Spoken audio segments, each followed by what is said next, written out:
Il Movimento 5 Stelle lancia da Padova la sua campagna elettorale. Nessun politico di professione nelle liste, ma professionisti, artigiani, studenti, con la solita parola d'ordine che contraddistingue il movimento: partecipazione. Il nome più nuovo è quello di Marco Pacagnella, presidente di Federcontribuenti, candidato nominato direttamente dal presidente Giuseppe Conte. Eravamo la locomotiva d'Europa e adesso si sta spegnendo comunque la caldaia perché le aziende stanno chiudendo.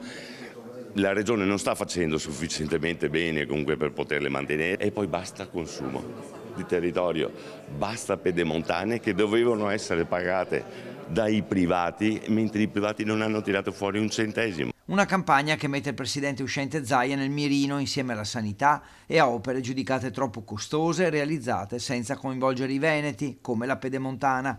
Tra gli slogan anche uno direttamente contro Zaia. Un termine che viene normale quando un veneto deve farsi 210 giorni di attesa per una visita per una figlia, e ho un mio amico che mi ha portato la sua visita di prenotazione al CUP, che non è possibile, una settimana da privato.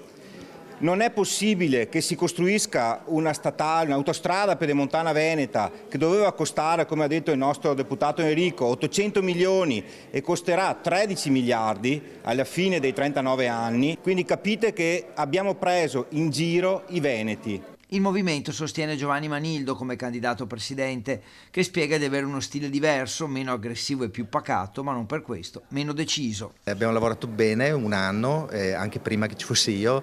Ci sono dei punti fondamentali: sanità pubblica, ambiente, sviluppo economico, attenzione al lavoro dignitoso, sicurezza del lavoro, legalità, giustizia sociale. Cioè, ci sono tantissimi punti concreti dove grazie all'apporto e alle competenze anche dei candidati dei 5 Stelle possiamo creare futuro e ricreare una fiducia e una visione del Veneto migliore.